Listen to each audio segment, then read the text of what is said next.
اللہ تعالیٰ کا بے پناہ احسان و کرم کہ اس پروردگار عالم نے اپنی خاص توفیق سے ہم اور آپ تمامی لوگوں کو آج اس پاکیزہ محفل میں اللہ اور اس کے پیارے رسول صلی اللہ تعالیٰ علیہ وسلم کے پاکیزہ ذکر کے حوالے سے حاضر ہونے کی توفیق عطا فرمائی۔ جیسا کہ ہم اور آپ جانتے ہیں کہ آج کی یہ محفل مبارکہ جناب محمد جاوید کی شادی کے موقع پر ان کے گھر والوں نے اللہ اور اس کے پیارے رسول صلی اللہ تعالیٰ علیہ وسلم کے پاکیزہ ذکر کے حوالے سے سجائی ہے۔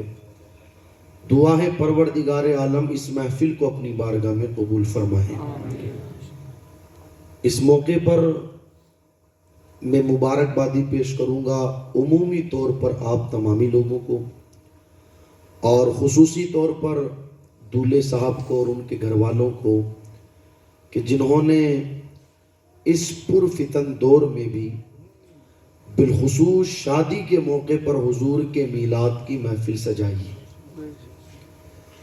اس لیے کہ دنیا میں آپ بھی رہتے ہو، ہم بھی رہتے ہیں۔ دکھ کے موقع پر تو ہر کسی کو اللہ رسول یاد آ جاتے ہیں۔ گھر میں کوئی تکلیف آئی، کوئی پریشانی آئی، کوئی دکھ درد آیا تو ساروں کے سروں پہ ٹوپی آ جاتی ہے، پھر تو گھر پر پاروں کی پیٹی بھی آ جاتی ہے، ہاتھوں میں تسبیح بھی آ جاتی ہے اور مصلے بھی بچھ جاتے ہیں۔ اس وقت تو ہر کوئی اپنا رشتہ اللہ رسول سے جوڑ لیتا ہے، مگر بندے کے ایمان کا اس وقت پتہ چلتا ہے کہ جب گھر میں کوئی شادی کا موقع ہو، خوشی کا موقع ہو، تب دیکھا جاتا ہے کہ اس بندے کی کیفیت اس وقت اللہ رسول کے حوالے سے کیا ہے۔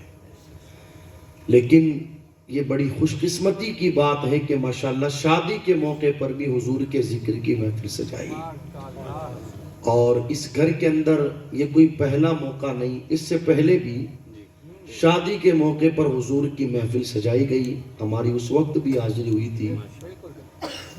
دیکھو، میرا کہنا جھوٹا ہو سکتا ہے، امام صاحب کا کہنا بھی جھوٹا ہو سکتا ہے، مگر جو بات مدینے کے تاجدار نے بیان فرما دی، قسم خدا کی وہ کبھی جھوٹی نہیں ہو سکتی۔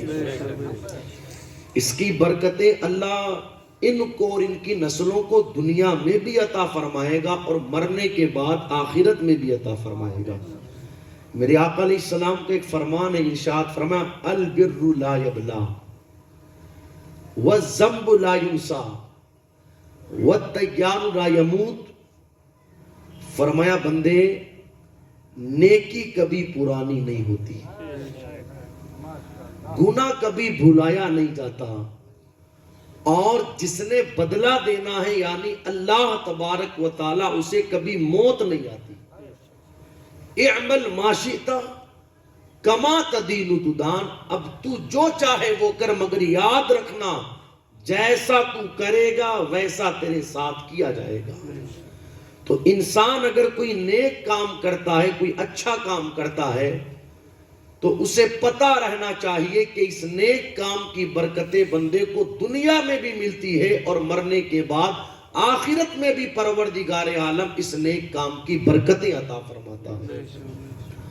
تو انشاءاللہ یہ جو شادیوں کے موقعوں پر سجائی گئی محفلیں ہیں، ان کی برکتیں دعا کرتے ہیں کہ پروردگار عالم ان کو اور ان کے گھر والوں کو دنیا اور آخرت میں عطا فرمائے۔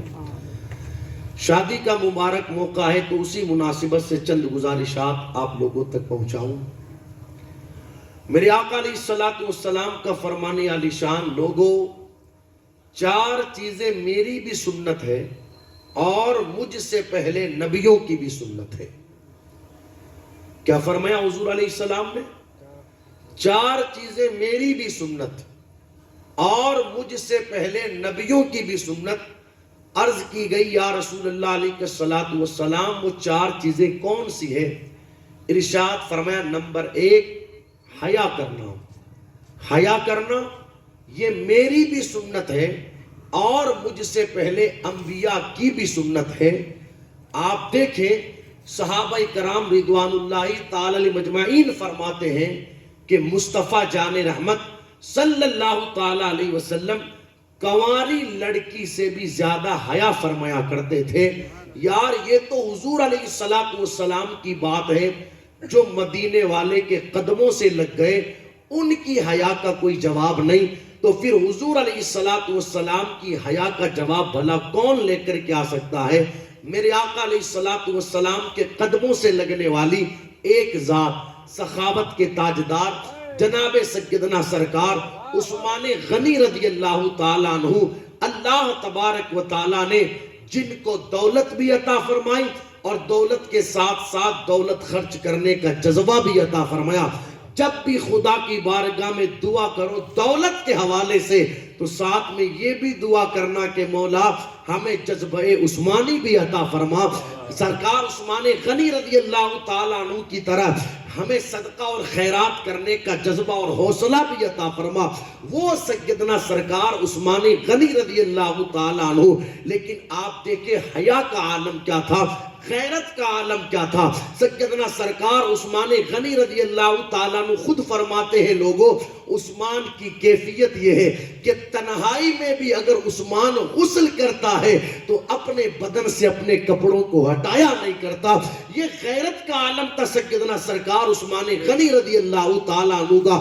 آپ خود فرماتے ہیں جس دن سے میں نے اپنی ان آنکھوں سے مصطفیٰ جان رحمت صلی اللہ تعالیٰ علیہ وسلم کو دیکھا، اس کے بعد پھر کبھی میں نے اپنی ان آنکھوں سے اپنی شرمگاہ کو بھی نہیں دیکھا۔ یہ سیدنا سرکار عثمان غنی رضی اللہ تعالیٰ عنہ کی غیرت کا حال آپ دیکھیں، قدموں سے لگ جانے والوں کی غیرت کا یہ عالم ہے، تو پھر خود مصطفیٰ جان رحمت صلی اللہ تعالیٰ علیہ وسلم کی غیرت کا عالم کیا ہوگا۔ لیکن میں کہنا چاہتا ہوں آج ہم معاشرے کا جائزہ لیوے تو کیا کیفیت ہے، کیا حالات ہے۔ اللہ رحم فرمائے، اب تو حیا اور غیرت کہیں پر نظر بھی نہیں آتی۔ جس علاقے میں چلے جاؤ بے غیرتی کا ماحول، جس محلے میں چلے جاؤ بے حیائی کا ماحول، بازار میں پہنچو تو وہاں پر بے حیائی، اسٹیشن پر پہنچو تو وہاں پر بے حیائی، شادی بیاہ میں دیکھو تو وہاں پر بے حیائی۔ جبکہ میرے آقا علیہ السلام نے ارشاد فرمایا ہر مذہب کے اندر کوئی نہ کوئی چیز حسن والی ہوتی ہے، مگر جو مذہب میں لے کر کے آیا ہوں اس مذہب کے اندر سب سے بہتر اگر کوئی حسن والی چیز ہے تو اسے حیا کہا جاتا ہے۔ میرے آقا علیہ السلام نے ارشاد فرمایا الحیاء شعبۃ من الایمان، بندے ایمان کا حصہ اور ایمان کا ایک جز حیا کرنا ہے۔ میرے آقا علیہ السلام نے ارشاد فرمایا جو بندہ حیا کرتا ہے اسے پتہ رہنا چاہیے کہ حیا کرنا اچھی چیز ہے اور یہ حیا کرنا بندے کو جنت میں لے کر کے جاتا ہے، اور جو بندہ بے حیائی کرتا ہے تو بے حیائی کرنا یہ گناہ کا کام ہے اور گناہ بندے کو جہنم کی طرف لے کر کے جاتا ہے۔ میرے آقا علیہ السلام نے ارشاد فرمایا حیا کرنا میری بھی سنت ہے اور مجھ سے پہلے نبیوں کی بھی سنت ہے، مگر آج ہم اپنے آپ کا جائزہ لیوے کہ ہم کتنی حیا کرتے ہیں۔ معاف کریں اب تو معاشرے کی کیفیت یہ ہے کہ باپ جوان بچوں کے سامنے بغیر سطر چھپائے پینٹ بدل رہا ہے۔ کیا گھروں کے اندر یہ کنڈیشن نہیں؟ کیا گھروں کی یہ کہ اسے لحاظ ہی نہیں ہے کہ سامنے جوان بیٹا بیٹھا ہے، اسے لحاظ ہی نہیں ہے کہ سامنے جوان بیٹی بیٹھی ہے۔ اور آپ دیکھیں اگر اس حوالے سے میں خواتین کی بات کروں تو اللہ حفاظت فرمائے، کیا شادیوں میں آپ کو کہیں حیا نظر آتی ہے؟ اب تو کیفیت یہ ہے کہ جو خاتون عام دنوں میں حیا کرتی ہے شادی کے موقع پر اس کی بھی حیا پتہ نہیں کہاں چلی جاتی ہے، جبکہ سمجھنا چاہیے کہ ایک عورت کا سب سے بہترین زیور حیا کرنا ہے۔ سب سے بہترین چیز ایک عورت کے لیے اگر کوئی ہے تو وہ حیا کرنا ہو۔ اور یہ میں نہیں کہتا، یہ بھی حضور علیہ السلام کا فرمان۔ سرکار مولائے کائنات کہتے ہیں کہ ایک بار محفل لگی ہوئی تھی اور اس محفل میں میرے آقا علیہ السلام نے ارشاد فرمایا صحابہ بتاؤ نا ایک عورت کے لیے سب سے بہترین چیز کیا ہے؟ کیا فرمایا؟ ایک عورت کے لیے سب سے بہتر چیز کیا ہے؟ سب سے بہتر چیز. ہر صحابی نے اپنے اپنے اعتبار سے جواب دیا. میرے آقا علیہ السلام فرماتے ہیں یہ بھی ٹھیک ہے، مگر جو ہم پوچھنا چاہتے ہیں ذرا وہ بتاؤ نا کہ عورت کے لیے بہتر چیز کیا ہے. سرکار مولائے کائنات کہتے ہیں سب سے پوچھا جا رہا تھا، اتنے میں اٹھا اور اٹھ کر کے گھر گیا اور جا کر کے میں نے مصطفیٰ جان رحمت صلی اللہ تعالی علیہ وسلم کی شہزادی میری بیوی خاتون جنت سیدہ فاطمہ سے کہا، فاطمہ تمہارے بابا نے مسجد میں محفل لگا رکھی ہے اور ایک سوال پوچھا ہے کہ عورت کے لیے سب سے بہتر چیز کون سی ہے؟ تو سیدہ مسکرائی اور مسکرانے کے بعد کہنے لگی، اے میرے شوہر نامدار اس کا تو بڑا آسان سا جواب ہے. سرکار مولا علی کہتے فاطمہ آخر اس کا جواب کیا ہے؟ اب جواب سننا. تو سیدہ فاطمہ زہرا نے عرض کی، میرے شوہر نامدار ایک عورت کے لیے سب سے بہتر چیز یہ ہے کہ کوئی عورت کسی غیر مرد کو نہ دیکھے اور غیر مرد اس عورت کو نہ دیکھے. یہ عورت کے لیے سب سے بہتر چیز. یہ جواب سنا اور سننے کے بعد سرکار مولائے کائنات محفل میں آ کر کے بیٹھ گئے. سب سے میرے نبی پوچھ رہے ہیں. آخر میں سیدہ فاطمہ کا نمبر آیا، سیدنا سرکار مولا علی کا نمبر آیا تو میرے نبی نے فرمایا علی تم بتاؤ نا کہ عورت کے لیے سب سے بہتر چیز کون سی ہے؟ تو سرکار مولا علی کہتے یا رسول اللہ عورت کے لیے بہتر چیز یہ ہے کہ عورت کسی غیر مرد کو نہ دیکھے اور کوئی غیر مرد کسی عورت کو نہ دیکھے. جب میرے نبی نے جواب سنا تو مسکرا کر کے ارشاد فرمایا یہ کہنا تمہارا ہے مگر ان جملوں میں ہمیں خوشبو فاطمہ کی آ رہی ہے. اور خوشبو بھلا کیوں نہ آئے؟ اس لیے کہ جواب فاطمہ زہرا کے پاس سے لایا گیا تھا. آقا فرماتے ہیں فاطمہ میرے کلیجے کا ٹکڑا ہے. تو عرض یہ کرنا چاہتا ہوں آپ دیکھیں ایک عورت کے لیے حیا اور غیرت سے بڑھ کر کے کوئی دوسری چیز ہو ہی نہیں سکتی ہے. اس لیے عورتوں کو سمجھنا ہوگا شادی تو 2 گھنٹے کی ہے، 1 گھنٹے کی ہے. اس 1-2 گھنٹے کی شادی کے چکر میں خدا اپنی حیا کا تو خیال رکھا جائے، اپنی غیرت کا تو تحفظ کیا جائے. یہ کون سا طریقہ کہ 2-4 گھنٹے کی شادی کے چکر میں سروں سے روپٹے اتر گئے؟ یہ کون سا طریقہ کہ پورے ہاتھ کھول دیے گئے، پیٹھیں نظر آ رہی اور سینے نظر آ رہے ہیں، پنڈلیاں پوری کھلی ہوئی، سر کے بال کھلے ہوئے. یار اس حالت میں تو اگر کوئی عورت نماز پڑھے تو اس کی نماز قبول نہیں ہوتی. نماز پڑھنے کے لیے بھی عورت کے لیے حکم یہ ہے تنہائی میں حالانکہ نماز پڑھ رہی ہے، گھر کے اندر 4 دیواری میں نماز پڑھ رہی ہے، مصلی پر جہاں کمرے میں کوئی نہیں وہاں پر بھی عورت کے لیے حکم یہ خبردار ایسی چادر سر پر لپیٹ کر کے نماز پڑھی جائے کہ جس چادر کے اندر تیرے بالوں کی سیاہی نظر نہ آوے.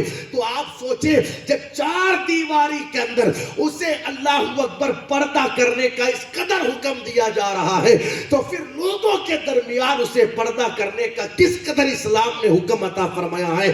مگر ان ساری چیزوں کو پیٹ کے پیچھے ڈال دیا جاتا ہے. یاد رکھنا غیرت اس زیور کو کہتے ہیں، حیا اس قیمتی نعمت کو کہتے ہیں کہ ایک مرتبہ غیرت چلی جاتی ہے پھر خدارا 7 سمندروں کا پانی بھی اس دھبے کو دھل نہیں سکتا اور جانے کے بعد پھر کبھی حیا لوٹ کر کے نہیں آتی.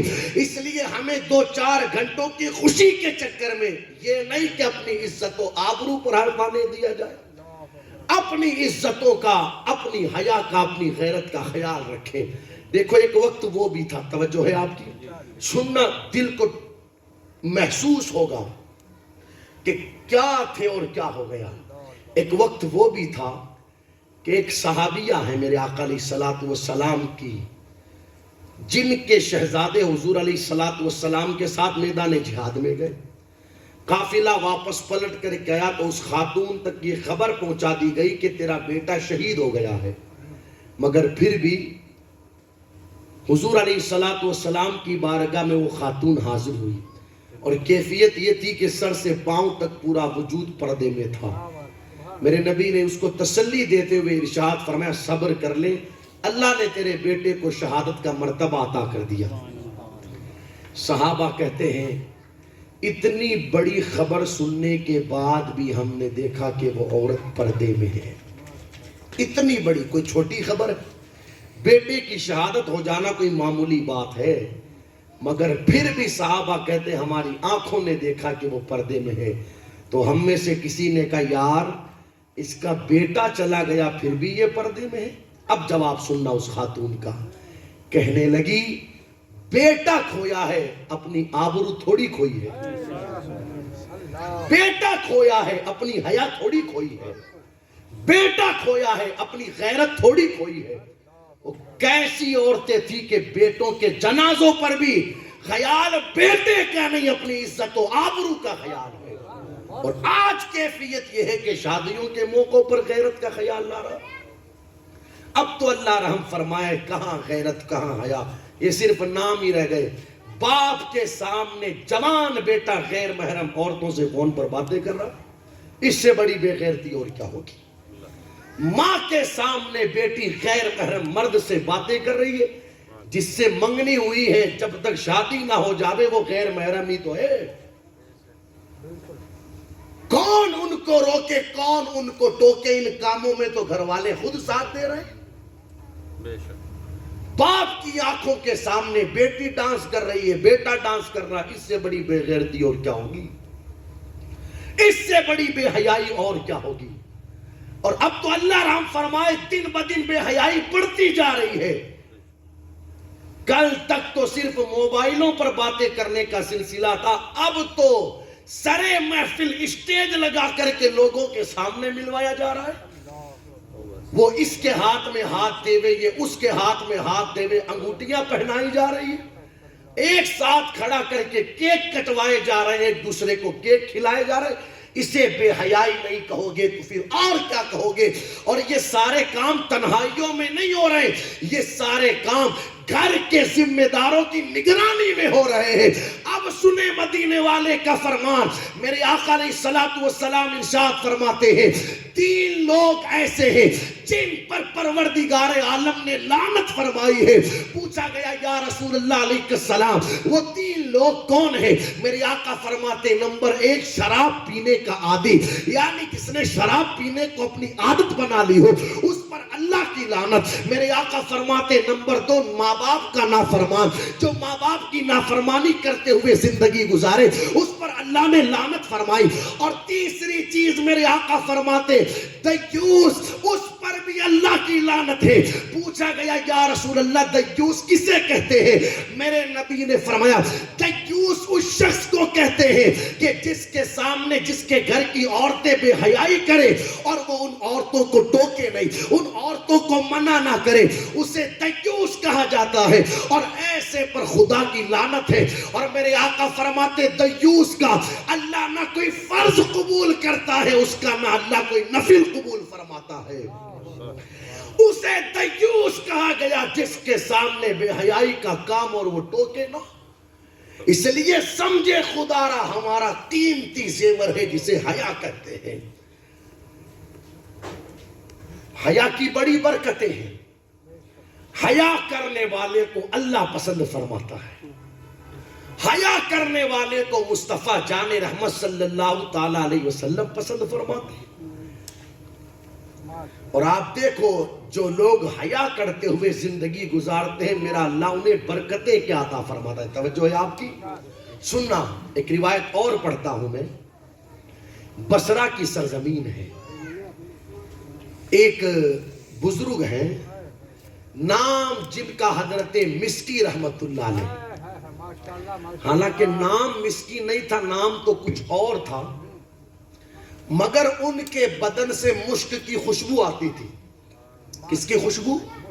مشک کی خوشبو.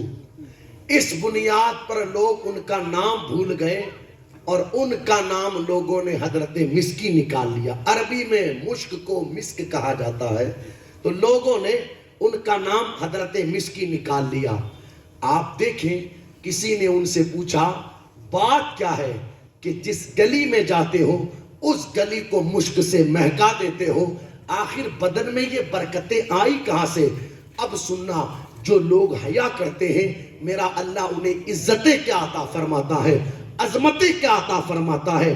حضرت مسکی کہتے ہیں میں دولت مند گھرانے سے تعلق رکھنے والا شخص تھا, باپ کا اکلوتا بیٹا تھا, مگر کیفیت یہ تھی کہ میں زیادہ بولتا نہیں تھا.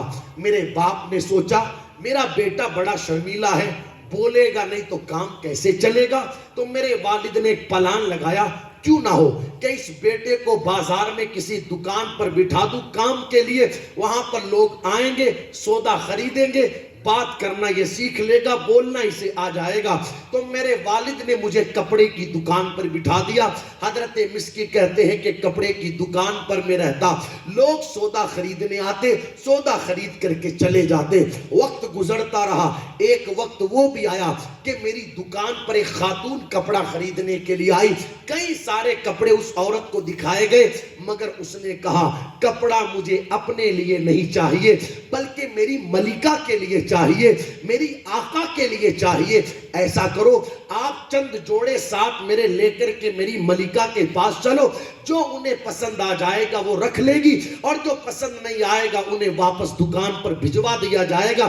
حضرت مسکی کہتے ہیں چند جوڑے لے کر کے جب میں اس کی ملکہ کے پاس گیا, محل میں داخل ہوا, پروردگار عالم نے نور تو ویسے ہی, خوبصورتی تو مجھے ویسے ہی عطا فرمائی تھی.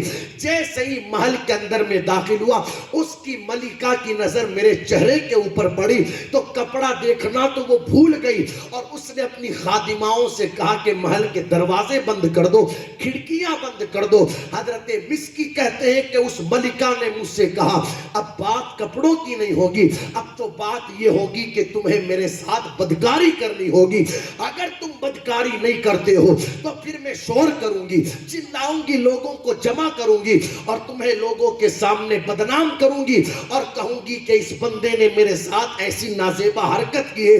حضرت مسکی کہتے ہیں اب میں خوف زدہ ہوا, کروں تو کیا کروں, جاؤں تو کہاں جاؤں. حضرت مسکی کہتے میں نے اس خاتون سے کہا دروازے تو تو نے بند کر لیے, کھڑکیاں تو تو نے بند کر لی تاکہ تجھے کوئی نہ دیکھے, مگر یہ کیوں بھول گئی کوئی دیکھے یا نہ دیکھے میرا اللہ دیکھ رہا ہے. مگر گناہوں کی ایسی پٹی اس کی آنکھوں پر بندھی ہوئی تھی, اسے کچھ نظر ہی نہیں آ رہا تھا. اس نے کہا میں تو کچھ نہیں جانتی, تمہیں میرے ساتھ بدکاری اور بدفعلی کرنی ہوگی. حضرت مسکی سوچ میں پڑ گئے اب کروں تو کیا کروں, جاؤں تو کہاں جاؤں.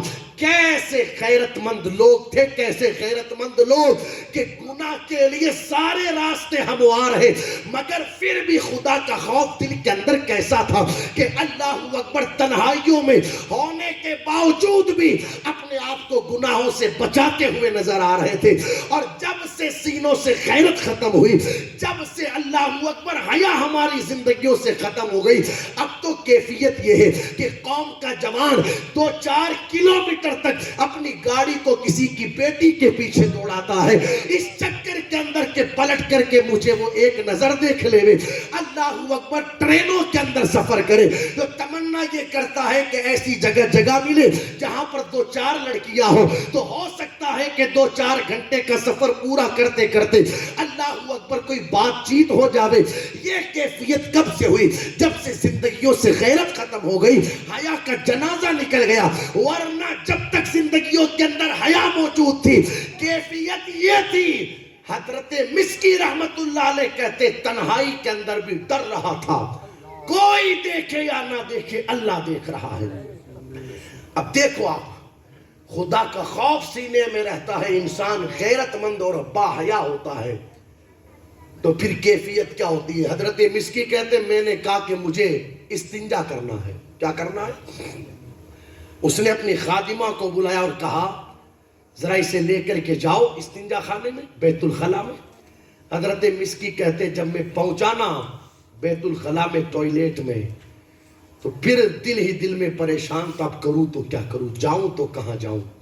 لیکن آپ دیکھو کیسے لوگ تھے یار, انہوں نے اس بیت الخلا میں سے گندگی اٹھائی اور گندگی اٹھا کر کے اس گندگی کو اپنے بدن پر مل لیا. دروازہ کھولا, باہر خادمائیں ہاتھ میں رومال لے کر کے انتظار کر رہی تھی کب باہر آئے اور کب ہاتھ پچھوائے جائے. مگر جیسے ہی دروازہ کھولا اور حضرت مسکی کی یہ کیفیت دیکھی تو چلانے شروع ہو گئی. ملکہ کو بلایا، ملکہ دوڑ کر کے آئی، جب یہ منظر دیکھا تو اپنی خادماؤں سے کہنے لگی کس پاگل کو محل میں لے کر کے آئی ہو، لگتا ہے اس کا ذہنی توازن ٹھیک نہیں، نکالو اس کو محل سے باہر۔ دو چار لوگ آئے، حضرت مسکی کو پکڑا اور محل سے باہر نکال دیا۔ آپ اپنے گھر کی طرف جانے لگے تو راستے کے اندر ایک ندی آئی، وہاں پر حضرت مسکی نے غسل کیا، اور غسل کیا تو بدن کی ساری گندگی ختم ہو گئی۔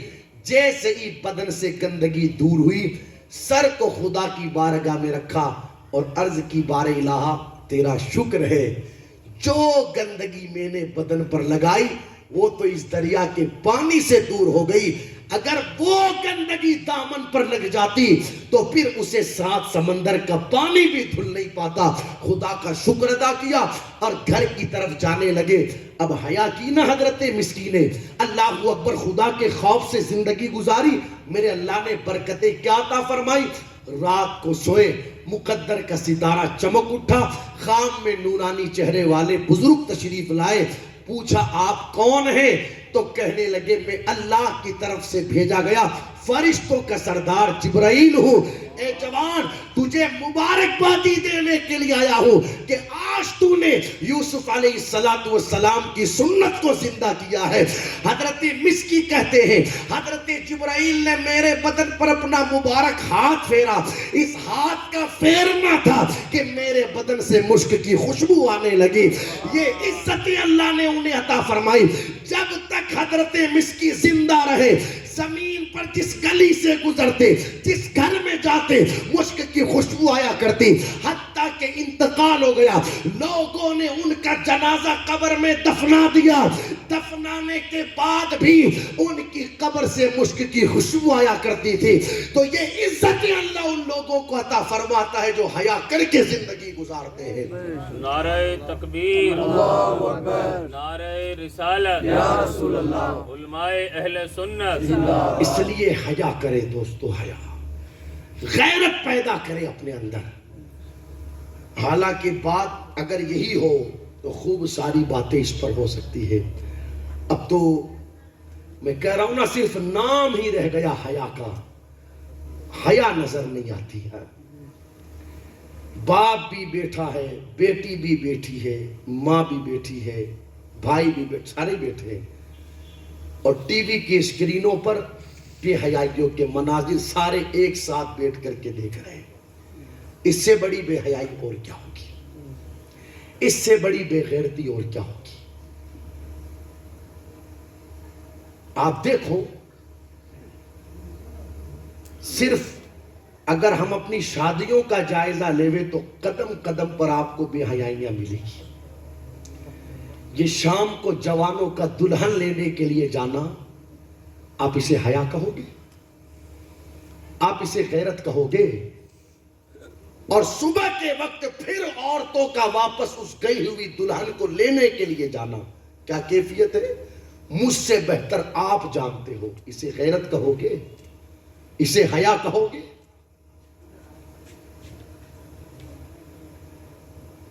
اس لیے ہماری ذمہ داری بنتی ہے خدا را اپنی زندگیوں میں حیا پیدا کرے۔ میری ماں بہنیں بھی اگر مجھے سن رہی ہے تو میں ان سے گزارش کروں گا، شادی کا تو صرف ایک دن ہے، 2 گھنٹے ہیں، 1 گھنٹہ ہے، اسے گزر جانا ہے۔ آپ دیکھو اسلام کے اندر یہ جو سسٹم رکھا نا کہ اگر قاضی صاحب لڑکی کے پاس اجازت لینے کے لیے جاوے، کس کے پاس؟ لڑکی کے پاس، اگر لڑکی خاموش رہتی ہے، کیا کرتی ہے؟ تو شریعت نے اس کو اس کی اجازت مانا ہے۔ کیا مانا ہے؟ اجازت۔ آخر اس کی وجہ کیا کہ عورت خاموش رہے تو فقہا کہتے ہیں کہ یہ اس کی طرف سے اجازت ہے۔ پتہ چلا جو پچھلے دور کی عورتیں تھی وہ اتنی باحیا تھی کہ اللہ اکبر، ان کے پاس اگر اجازت کے لیے کوئی پہنچتا تھا تو وہ حیا اور غیرت کی بنیاد پر بولتی نہیں تھی، آنکھوں سے آنسو جھلک جاتے تھے۔ یہ ان کی غیرتوں کا عالم تھا، یہ ان کی حیا کا عالم تھا۔ اور اب تو کنڈیشن یہ ہے کہ کیا اجازت لینا اور کیا پوچھنا، سارے کام شادی سے پہلے ہی ہو جاتے۔ بھائی نہیں ہو جاتے مگر آپ دیکھیں پچھلی عورتیں کتنی باحیا تھی، نکاح کے لیے ان سے پوچھنے جاتے، نکاح کے لیے، کس کے لیے؟ نکاح کے لیے تو کچھ بولتی نہیں تھی، خاموش رہتی تھی، ہاں ان کی آنکھوں سے آنسو چھلک جاتے تھے، تو ضابطہ بتا دیا گیا کہ اگر عورت خاموش رہ جاتی ہے اجازت کے وقت تو یہ اس کی اجازت مانی جائے گی۔ مگر آج کیفیت کیا ہے، آج حالات کیا ہے؟ اس لیے خدا را ہماری ذمہ داری بنتی ہے کہ اپنی زندگیوں کے اندر ہم حیا پیدا کریں۔ کیا پیدا کریں؟ حیا پیدا کریں، حیا۔ اور یہاں پر کئی سارے میرے بھائی بیٹھے ہیں جوان، گھر کے 2-4 ذمہ دار بھی ہیں، کوئی کام شریعت کے خلاف دیکھے نہ گھر کے اندر، اسے روکنے کی کوشش کریں۔ میں یہ نہیں کہتا کہ خوشی مت مناؤ، مناؤ، کون منع کرتا ہے؟ شادی کا موقع اللہ نے آپ کو دیا ہے، اچھا کھاؤ، اچھا پہنو، اچھے سے رہو، ایک دوسرے کو مبارکبادی دو، کون منع کرتا ہے؟ مگر اپنی عزت و آبرو کا تو خیال رکھو، اپنی خیرت کا تو خیال رکھو۔ تو میری آقا علیہ السلام نے فرمایا حیا کرنا میری بھی سنت ہے اور مجھ سے پہلے نبیوں کی بھی سنت ہے، ٹھیک ہے؟ دوسری چیز میرے آقا علیہ السلام نے ارشاد فرمایا مسواک کرنا۔ کیا کرنا؟ مسواک کرنا، یہ میری بھی سنت ہے اور مجھ سے پہلے نبیوں کی بھی سنت ہے۔ سبحان اللہ۔ دیکھو مسواک کرنا میرے آقا علیہ السلام کی کتنی پیاری سنت۔ فرمایا جو بندہ ہماری اس سنت کو اپنے لیے لازم کر لے گا، پروردگار عالم مرتے وقت اس بندے کی زبان پر کلمہ جاری فرما دے گا۔ اتنی پیاری سنت، دنیا کے بھی کئی سارے فائدے اور آخرت کے بھی کئی سارے فائدے، ٹھیک ہے؟ 2 چیزیں۔ تیسری چیز میرے آقا علیہ السلام نے ارشاد فرمایا خوشبو لگانا۔ کیا لگانا؟ عطر لگانا۔ عطر لگانا یہ میری بھی سنت ہے اور مجھ سے پہلے نبیوں کی بھی سنت ہے۔ چوتھی چیز اور آخری بات میرے آقا علیہ السلام نے ارشاد فرمایا نکاح کرنا۔ کیا کرنا؟ بھئی 4 چیزیں بتائی نا حضور علیہ السلام نے۔ حیا کرنا میری بھی سنت، مجھ سے پہلے نبیوں کی سنت۔ مسواک کرنا میری بھی سنت، مجھ سے پہلے نبیوں کی سنت۔ عطر لگانا میری بھی سنت، مجھ سے پہلے نبیوں کی سنت۔ اور چوتھی چیز میرے آقا علیہ السلام نے ارشاد فرمائی نکاح کرنا۔ نکاح میری بھی سنت ہے، مجھ سے پہلے نبیوں کی بھی سنت ہے۔ میرے آقا علیہ السلام نے نکاح فرمایا اور پیغمبر اسلام صلی اللہ تعالیٰ علیہ وسلم نے کئی ساری فضیلتیں نکاح کی بیان فرمائی۔ ارشاد فرماتے ہیں لوگوں جو بندہ نکاح کر لیتا ہے اس کا آدھا دین محفوظ ہو جاتا ہے۔ اذا تزوج العبد فقد استکمل نصف الدین فلیتق اللہ فی نصف الباقی۔ اب باقی آدھے دین میں وہ اللہ سے ڈرتا رہے۔ بڑی فضیلتیں میرے آقا علیہ السلام نے نکاح کی بیان فرمائی۔ ماں باپ کی جو ذمہ داریاں بتائی گئی نا اولاد کے حوالے سے، کچھ ذمہ داریاں اولاد کی ہے ماں باپ کے حوالے سے کہ بھئی ماں باپ کی وہ عزت کرے، ان کے سامنے اونچی آواز میں بات نہ کرے، ان کی خدمت کرے، ان کے حکموں پر عمل کرے، یہ ذمہ داریاں اولاد کی ہے۔ تو اسی طریقے سے ماں باپ کی بھی کچھ ذمہ داریاں ہیں۔ ان ذمہ داریوں میں ایک ذمہ داری یہ ہے کہ جب اولاد بالغ ہو جاوے تو ان کا نکاح کر دیا جاوے۔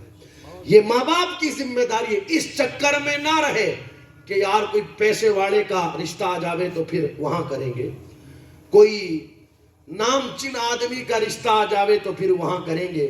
اور اس چکر میں ہوتا یہ ہے کہ عمریں 24 سال 25 سال 26 سال 27 سال 30 سال کو پہنچ جاتی ہے اور بچوں کے رشتے نہیں ہوتے۔ یاد رکھیں اگر بچے جوان ہو گئے اور ان کے رشتے نہیں کیے گئے، خدا نہ خواستہ، صد بار خدا نہ خواستہ، اس پیریڈ میں اگر بچوں نے کوئی غلط قدم اٹھا لیا، وہ گناہ کی طرف چلے گئے، تو جتنے ذمہ دار وہ بچے ہیں اتنے کے اتنے ذمہ دار وہ ماں باپ ہیں کہ بچے جوان ہو گئے تھے مگر اس کے باوجود بھی انہوں نے بچوں کی شادیاں نہیں کی۔ آپ کی ذمہ داری بنتی ہے کہ بچہ جیسے ہی بالغ ہو، جیسے ہی جوان ہو، بچہ یا بچی اس کا فوراً نکاح کر دیا جائے۔ سمجھ میں آ رہی ہے میری بات؟ میرے آقا علیہ السلام نے ارشاد فرمایا 3 کام ایسے ہیں جن میں تاخیر مت کرو. نماز کا وقت ہو جائے تو اس کو ادا کرنے میں تاخیر مت کرو.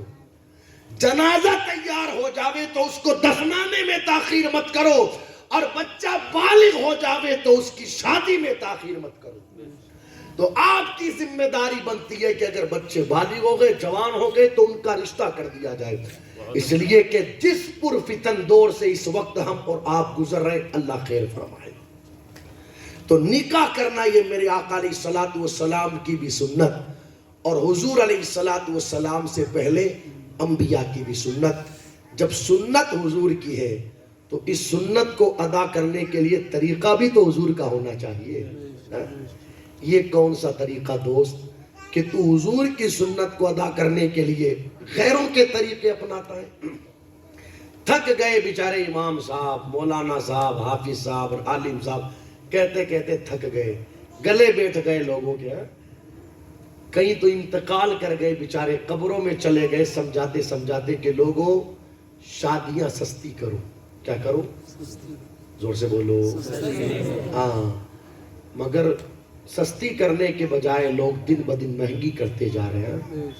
اتنی مہنگی کر دی لوگوں نے شادیاں، اتنی مہنگی کہ جن پیسوں میں شادی ہو جاتی ہے نا، جن پیسوں میں، اتنے پیسوں میں تو اب بان بٹھ رہے ہیں. نہیں بٹھ رہے کیا؟ 50-60 ہزار روپیہ، 70 ہزار روپیہ تو صرف بان میں خرچ ہو رہا ہے. بھئی مجھ سے بہتر آپ جانتے ہو نا، ہر چیز تشریح سے ساتھ بتانے کی تو ضرورت ہے نہیں. جس دن بان بٹھنا ہے، خاندان کا ہر فرد، جوان ہو، بوڑھا ہو، بچہ ہو، مرد ہو، عورت ہو، سارے پیلے کپڑے پہنتے ہیں، سارے. اور پھر منڈپ لگتا ہے وہ بھی پیلا. اور اب وہ سسٹم تو ختم ہی کر دیا لوگوں نے کہ ہلدی لا کر کے پاؤں پر، ہاتھوں پر، سر پر ہلدی لگاوے. اب تو ہزاروں روپے کے کیک آتے ہیں، 20-20 ہزار، 25-25 ہزار میں ویڈیوگرافر بک ہو کر کے آتے ہیں، اور 2-3 اسپیکر رکھے جاتے ہیں، ان میں گانے بجتے ہیں. اور خاندان کا ہر مرد اور ہر عورت اس دلہا اور دلہن بننے والے مرد یا عورت کے ساتھ میں ویڈیو بنواتے، فوٹو میں کھنچواتے. یعنی جب تک 60-70 ہزار روپیہ اینڈ نہ کر دیوے اس وقت تک لوگوں کا بان نہیں بٹتا. کیوں مہنگا کر رہے ہو شادیوں کو؟ جس کی حیثیت ہے وہ بھی کر رہا ہے، اور جس کی حیثیت نہیں وہ بیاج پر پیسہ لا کر کے کر رہا ہے، وہ سود پر پیسہ لا کر کے کر رہا ہے. استغفر اللہ، استغفر اللہ. جرم بالا ہے جرم. ایک گناہ تو وہ کیا کہ سود پر پیسہ لایا، اور دوسرا گناہ یہ کیا کہ گناہ سے حاصل کیے گئے پیسے سے پھر گناہ کیا. تو اس لیے نکاحوں کو آسان کرو، شادیوں کو سستا کرو. کچھ نہیں رکھا ان کے اندر، کچھ نہیں رکھا دوست. جس قوم کی غربت کا عالم یہ ہو، غربت کا عالم. رمضان شریف ابھی ہمارے سامنے سے گزرا ہے. قوم مسلم کی کتنی بہن بیٹیوں نے اس سال ماہ رمضان کے اندر دولت مند لوگوں کے دروازوں پر جا کر کے زکوٰۃ کو اکٹھا کیا، زکوٰۃ کو وصول کیا، تاکہ پورے سال وہ سکون سے اپنی زندگی گزار سکے. یار جس قوم کی غربت کا عالم یہ ہو، وہ کون سی گلی بچی ہے، وہ کون سا محلہ اور وہ کون سا علاقہ بچا ہے کہ جس محلے، جس گلی، جس علاقے کے اندر عورتیں 25-25 اور 20-20 ہزار روپیہ سود اور بیاج پر لوگوں سے لے کر کے نہ بیٹھی ہوئی ہو. جس قوم کی غربت کا عالم یہ ہو کہ اب تو چند روپیوں کے لیے عزتیں بیچی جا رہی ہو، کیا اس قوم کو زیب دیتا ہے کہ وہ صرف پان بٹھانے کی رسم کے اندر لاکھوں روپیہ اڑا دے؟ کیا نہیں بک رہی عزتیں؟ اب تو حال یہ ہے کہ حسن کا سودا کر کے کپڑے خریدے جا رہے ہیں، حسن کی نمائش کر کے کپڑے خریدے جا رہے ہیں. بات آئی تو ایک بات اور عرض کروں، ہاتھ جوڑ کر کے میری گزارش ہے، جب بھی گھر کی خواتین مارکیٹ جاوے، یہ ہماری ذمہ داری بنتی ہے یا تو خود لا کر کے انہیں سامان دے یا پھر اپنے ساتھ انہیں لے کر کے جاوے، اپنے ساتھ لے کر کے جاوے. پسند وہ کرے گی، بات چیت ہم کو کرنی ہے. کتنے کا دیا اور کتنے کا نہیں دیا، سمجھ رہے ہو میری بات؟ میں صحیح بتا رہا ہوں، آپ کو صحیح بتا رہا ہوں. اور یہ سارے معاملات مجھ سے بہتر آپ جانتے ہو. اس لیے خدا را اگر ہمیں اپنی عزتیں پیاری ہے اور ہم سمجھتے ہیں کہ خدا را زندگیوں میں جو کچھ اب تک ہو رہا ہے وہ غلط ہو رہا ہے، تو ہمیں اپنی زندگیوں میں بدلاؤ لانا پڑے گا. شادیوں کو سستا کریں. یہ لاکھوں لاکھ روپیہ ایسے ہی خرچ کر دینے کے لیے نہیں ہے دوست. خرچ کرنے کی جگہ خرچ کرنا کون منع کرتا ہے؟ لڑکے کی شادی ہے، ولیمہ کرنا میرے نبی کی سنت ہے، کرو ولیمہ، سبحان اللہ. کون منع کرتا ہے؟ کرو. عورت کا حق ہے اس کو مہر دیا جائے، دے وہ عورت کو مہر. کون منع کرتا ہے؟ تو جہاں خرچ کرنے کی جگہ خرچ کرے، کوئی منع نہیں کرتا. اب آپ ایسے پیسے کو آگ لگا دے رہے تو یہ تو آپ کو اجازت نہیں دی جائے گی نا. پٹاخہ جلانا یہ پیسے کو آگ ہی تو لگانا ہے. طریقہ بدل لیا آپ نے. کوئی ڈائریکٹ نوٹ کو آگ لگاوے اور کوئی پٹاخہ خرید کر کے آگ لگاوے. لگ تو پیسے کو آگ ہی رہی ہے. سمجھ رہے ہو میری بات یا نہیں سمجھ رہے ہو؟ تو آپ کو کس نے اجازت دی کہ رب کی دی ہوئی اس نعمت کا آپ اس طرح استعمال کریں کہ معاذ اللہ آپ دولت کو اس طریقے سے آگ لگاوے؟ حضور علیہ السلام کے فرمان کا مفہوم، جب نعمت کی ناقدری ہوتی ہے میرا اللہ وہ نعمت لے لیتا ہے. اور جب کسی قوم سے کوئی نعمت چلی جاتی ہے نا تو دوست ایڑیاں رگڑ رگڑ کر کے بندہ مر جاوے مگر وہ نعمت پلٹ کر کے نہیں آتی. اس لیے کہنے کے لیے باتیں کئی ساری، بھی میرے بات بھی آپ کو بیان سننا ہے. جتنا وقت میرے پاس تھا میں نے کئی ساری باتیں آپ کے سامنے رکھی. خدا را صرف سننے تک محدود نہ رہے، ان باتوں کو اپنی زندگیوں میں اتارے.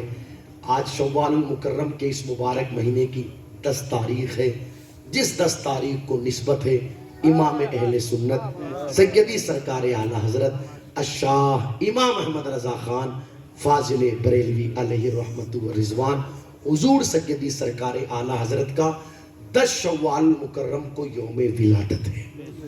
کیا ہے؟ 10 تاریخ کو اعلیٰ حضرت پیدا ہوئے تھے. امام اہل سنت کہتے ہیں دن لہو میں کھونا تجھے، شب صبح تک سونا تجھے، شرم نبی خوف خدا یہ بھی نہیں وہ بھی نہیں، رزق خدا کھایا کیا، فرمان حق ٹالا کیا، برسے کرم ترسے سزا یہ بھی نہیں وہ بھی نہیں. تو آج امام اہل سنت کا یوم ولادت بھی ہے. کئی سارے پیغامات آپ کی مبارک زندگیوں سے ہمیں ملے. ہم سنیوں پر امام اہل سنت کا ایک بہت بڑا احسان یہ ہے کہ اعلیٰ حضرت نے ہمارے ایمان کا تحفظ فرمایا ہے.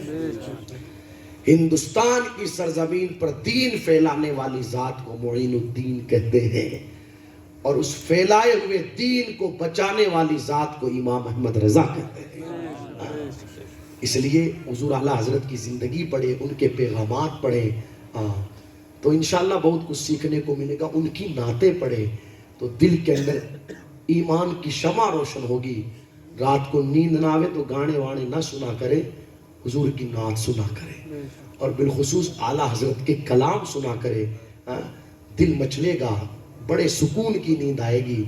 امام اہل سنت کے کلام کو جب آپ سنیں گے، کہتے ہیں جان ہے عشق مصطفیٰ روز فضو کرے خدا، جس کو ہو درد کا مزہ ناز دوا اٹھائے. کیوں؟ دیکھو درد کئی سارے ہوتے ہیں، ہر درد کی دوا کی جاتی ہے. پیٹ درد، پاؤں درد، سر درد، بدن درد، ہر درد کی دوا ہوتی ہے. لیکن اعلیٰ حضرت کہتے ہیں حضور کی محبت یہ ایسا درد ہے، حضور کا عشق یہ ایسا درد ہے، اس کی دوا نہیں کی جاتی بلکہ دعا کی جاتی ہے. مولا اس درد میں اور اضافہ فرما دے، اس درد میں اور اضافہ فرما دے، اس درد میں اور اضافہ فرما دے. یہ امام اہل سنت ہے. آپ پڑھیں گے انشاءاللہ تو ایمان کو تازگی ملے گی. وقت رہتا تو میں اور بھی کئی ساری باتیں عرض کرتا. خیر جو کچھ کہا بہت کچھ کہا، بہت کچھ کہہ دیا میں نے. اگر سمجھنے والا ہو بہت کچھ کہہ دیا. اور بالخصوص جو پہلا جملہ تھا کہ حیا کرنا، یہ حضور علیہ السلام کی بھی سنت، آپ سے پہلے نبیوں کی بھی سنت. کافی سارا تبصرہ ہوا اس حوالے سے. ان باتوں کو اپنے دلوں میں اتاریں. اللہ عمل کی توفیق عطا فرمائے.